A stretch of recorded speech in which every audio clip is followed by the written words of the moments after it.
ఎదవ బావురు కప్పు నోరేసుకున్న మీద పడిపోవడం కాదు. ఇంతకీ వంట ఏం చేసి తగలెడతావో చెప్పు. గన్నేరు పప్పు అండి తగలెడతాను, శుభ్రంగా తిని తగలడండి.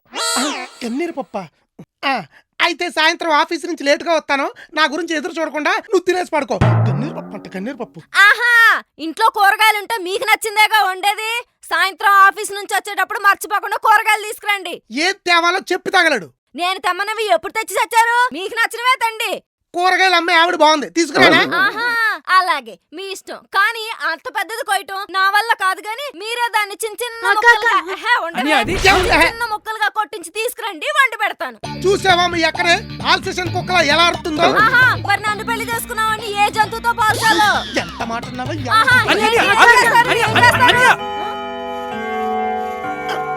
ఏమే టైం అయిపోయింది, ఇంకా ఆపేద్దాం. మీరు కూడా అరిచి అరిచి అలసిపోయారు. నువ్వు కూడా వంట చేసేటప్పుడు చేతులు అయ్యి కాల్చుకోకే. మీరెప్పుడొచ్చారే? అసలు ఇక్కడ ఏం జరుగుతుంది? ఇప్పుడు వరకు డిస్కవరీ ఛానల్లో యానిమల్స్ లో కొట్టించుకొని సడన్ గా ఛానల్ చేంజ్ చేసినట్టు లవ్ సీన్ ఏంటి దరిద్రంగా? ఫ్రస్ట్రేషన్. అది అర్థమవుతుందిలే, సడన్ గా వేరియేషన్ ఏంటని. ఇది చెప్పే సీన్ కాదు, చూపెట్టే సీన్. ఓహో, ఒకసారి అటు చూడండి. అటు కాదు, ఇటు. ఓహో, చెప్పండి. Frustration, full frustration. ఎందువల్ల? ఎవరి వల్ల? ఇంకెవరి వల్ల? నా పెళ్ళం వల్ల. 24 గంటలు ఏదో గొడవే. ఏంటి మొత్తం నా మీద నెట్టేస్తున్నావు? అగ్గి పుల్ల అగ్గి పెట్టి కలిస్తేనే మంట వచ్చేది, ఏదైనా తగులడిపోయేది. చూసారా, ఇలాగే ఏం చెప్పినా వంకర టింకర్ గా మాట్లాడుతుంది. అందుకే లాయర్ గారి దగ్గరికి వెళ్ళి విడాకులు తీసుకుందాం అనుకున్నాం. ఆఖరిసారిగా సైకియాట్రిస్ట్ కి వెళ్ళమంటే మీ దగ్గరికి వచ్చాం. బోడి ఈడు మాత్రం ఏం చేస్తాడు? ఈడు కూడా ఓ భార్యకి భర్తేగా. అమ్మా, అలా మాట్లాడకండి. రెస్పెక్ట్. ఇది చాలా చిన్న ప్రాబ్లం. నేను చెప్పినట్లుగా చేస్తే మీ ఇద్దరి మధ్య అసలు గొడవలే రావు. ఏంటది? మీరు నిద్రపోయేటప్పుడు మీరు మెలకువగా ఉండండి, మీరు నిద్రపోయేటప్పుడు మీరు మెలకువగా ఉండండి. నువ్వు కూడా అలాగే చేస్తావు కదా? నీకు ఇప్పటి వరకు పిల్లలు పుట్టలేదు కదా? ఎస్. మీకెలా తెలుసు? 24 గంటలు ఎవరో ఒకరు పడుకుంటే పిల్లలు ఎలా పడతారో పింజారి డాక్టర్. అమ్మా, మీరు మరీ హార్ష్ గా మాట్లాడుతున్నారు. మరి సొల్యూషన్ చెప్తావని వస్తే సోది చెప్తున్నావు. తిట్రా. ఇప్పుడు మీరా వీళ్ళిద్దరి ఫ్రస్ట్రేషన్స్ కి నన్ను బలి చేస్తున్నారు. మీరిద్దరూ గొడవ పడితే గాని ఉండలేరు గనక, గొడవ పడితే మీ కోపం తీరుతుంది గనక మీరిద్దరూ కలిసి ఉండాలంటే గొడవ పడాలి. నువ్వు ఇలా అర్థం కాకుండా అడ్డదిడ్డంగా వాగావంటే నీ మెళ్ళో స్టెథోస్కోప్ పెట్టి నిన్ను ఎవరైనా చంపేస్తా. దరిద్రుడాని. అమ్మా, మీరెందుకంత హార్ష్ గా మాట్లాడుతున్నారు? నన్ను పూర్తిగా చెప్పనివ్వండి. త్వరగా ఏడు. పొద్దున్నే ఆఫీస్కి వెళ్లే ముందు అరగంట, సాయంత్రం ఆఫీస్ నుంచి వచ్చిన తర్వాత అరగంట ఇష్టం వచ్చినట్టు విచ్చలవిడిగా ఒకరినొకరు తిట్టేసుకోండి. అరగంట అయిపోగానే మళ్ళీ కలిసిపోండి. అప్పుడు మీ ఇద్దరిలో ఉన్న కోపం అంతా పోయి రోజంతా హాయిగా ఉంటారు. ఈ ఐడియా ఏదో కొంచెం వర్కౌట్ అయ్యేలా ఉంది, ట్రై చేస్తాం. అది సంగతి. అందుకే ఈ వేరియేషన్. సర్లే, మీరు వెళ్ళి ఫ్రెష్ అవ్వండి, నేను ఆఫీస్కి వెళ్తాను. ఓసే, ఆ గన్నేరు పప్పు గానీ వీళ్ళకి పెట్టావు. ఊరుకోండి, నేను అసలు వండితేగా. అయినా మీరు ఈరోజు ఆఫీస్కి వెళ్ళొద్దు. ఏ ఎలాగా గొడవ అయిపోయింది కదా అన్న? అంత లేదు, అసలే కొత్తగా పెళ్ళైన జంట. మా చెల్లి పెళ్లి చేసుకుని మొదటిసారి మన ఇంటికి వచ్చింది. మీరు ఈరోజు ఆఫీస్కి సెలవు పెట్టండి. సెలవు పెట్టి ఏం చేయాలో తెలుసుగా? అనియా, ఏటనియా నీ పరిస్థితి ఇలాగైపోయింది? ఆఫీస్ మానేసి ఆలుగడ్డలు కోసుకోవాల్సి వచ్చింది. డామినేషన్ తమ్ముడు, ఫీమేల్ డామినేషన్. ఇంట్లోనే కాదు, సమాజంలో కూడా మగాడికి వాల్యూ లేదు తెలుసా?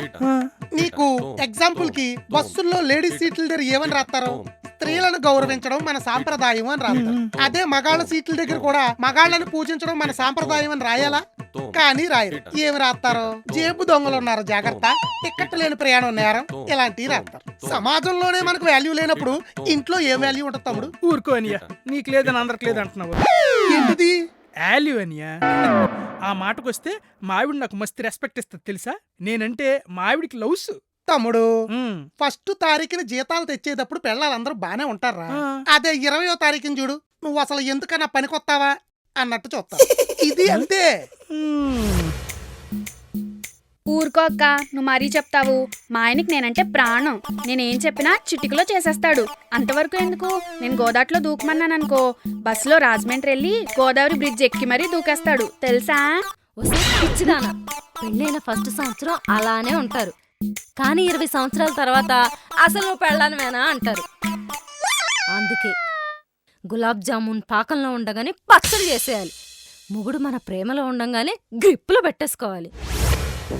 నీకో విషయం తెలుసా, అమెజాన్ CEO కూడా విడాకులకు అప్లై చేశాడంట. లవ్ లేకపోతే అంతే అనియా, దానికంత ఆశ్చర్యపడిపోవడానికి ఏటుంది? నీ మొహం, ప్రపంచ దేశాల అవసరాలు తీర్చగల మొనగాడికే పెళ్ళానికి ఏం కావాలో అర్థం కాలేదని. నువ్వెన్నే చెప్పానియా, మా ఆవిడికి మాత్రం నేనంటే లవ్వే. వినవా? ఎన్నో. నీకెలా కాదు, ప్రాక్టికల్ గా చూపెట్టాను. ఓసారి చెవిటి పడే. అంతేనంటవా? అంతే, నువ్వు కానీ. బంగారం బంగారం. ఇప్పుడు బంగారం అనే అంటావు, తర్వాత బొంగారంలో తిరుగుతావు. ఏంటండి? బంగారం, మనకు కొత్తగా పెళ్ళైంది కదా, అందుకే నీకు మొట్టమొదటిసారి 50,000 పెట్టి కొత్త చీర కొందాం అనుకుంటున్నాను. నీకే కలర్ కావాలి చెప్పు. 50,000 పెట్టి చీరంటక్క. ఒక్క నిమిషం అండి, ఇప్పుడు చెప్తాను. పదక్క.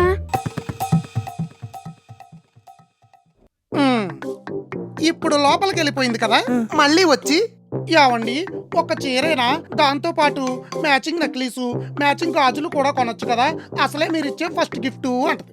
అప్పుడు నువ్వేమంటావు? నువ్వేటనమంటే అదే అంటాను. ఓకే అని. చూసావా అక్క, మా ఆయన 50,000 పెట్టి చీర కొంటాడంట. ఓసి నా స్మాల్ మైండ్ సిస్టరు, మీ ఆయన 50,000 పెట్టి చేరుకుంటున్నాడంటే మీ ఆయన దగ్గర ఇంకెన్ని డబ్బులున్నాయో. ఆ చీర మీదకి మ్యాచింగ్ గా నెక్లెస్, గాజులు కూడా కొనివ్వమని అడుగు. ఇప్పుడైతేనే ఓకే అంటాడు.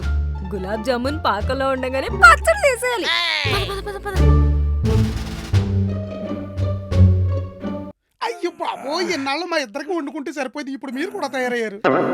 అవును, నేనంటే వంట చేశాను కాబట్టి ఒళ్ళు నొక్కుంటున్నాను. నువ్వెందుకు ఒళ్ళు నొక్కుంటున్నావు? అంటే ఫ్యూచర్ లో చేయాల్సి వస్తుందేమో అని ఇప్పటి నుంచే నొక్కుంటున్నాను.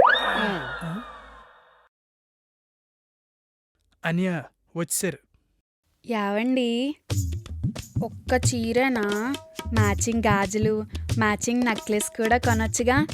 అసలే పెళ్ళాక మీరిచ్చే ఫస్ట్ గిఫ్ట్.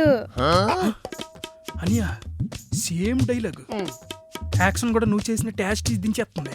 ఎక్స్పీరియన్స్ ఓకే చెప్పి. ఓకే బంగారం. అబ్బా, మీరు ఈ జనరేషన్ కే గోల్డెన్ హస్బెండ్ అండి. భర్తలందరికీ బ్రాండ్ అంబాసిడర్ అండి.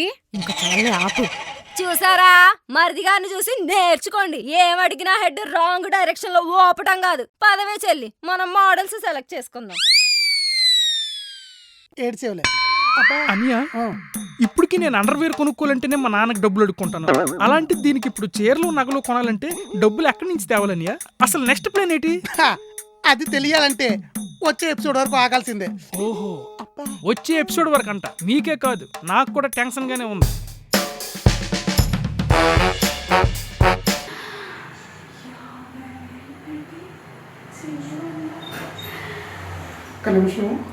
ఒక్క నిమిషం అండి, ఇప్పుడే చెప్తానే. లోపలికి వెళ్ళిపోయాడు, లోపలికి వెళ్ళిపోయాడు.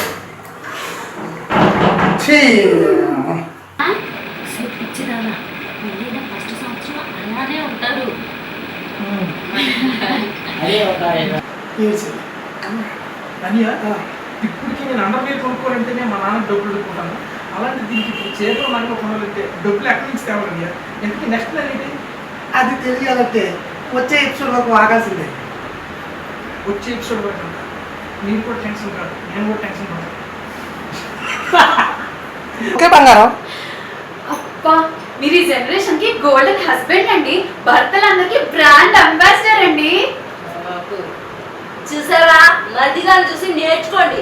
ఏం అడిగినా తల అడ్డంగా ఓపడం కాదు. హెడ్ అది తల అడ్డంగా ఊపడం, హెడ్ రాంగ్ డైరెక్షన్ లో ఊపడం కాదన్నప్పుడు అడ్డం. నా స్మాల్ మైండ్ సిస్టర్, మీ ఆయన 50,000 పెట్టి చేరుకుంటున్నాడంటే మీ ఆయన దగ్గర ఇంకెన్ని డబ్బులు ఉన్నాయో. ఆ చీర మీదకి మ్యాచింగ్ నెక్లెస్, గాజులు కూడా కొనివ్వలేడు. ఇప్పుడైతేనే ఓకే అంటాడు. మర్చిపోయాను. నువ్వు ఇలా అర్థం కాకుండా అడ్డదిడ్డంగా వాగబెట్టే నీ మెడలో స్టెథోస్కోప్ పెట్టి రెడీ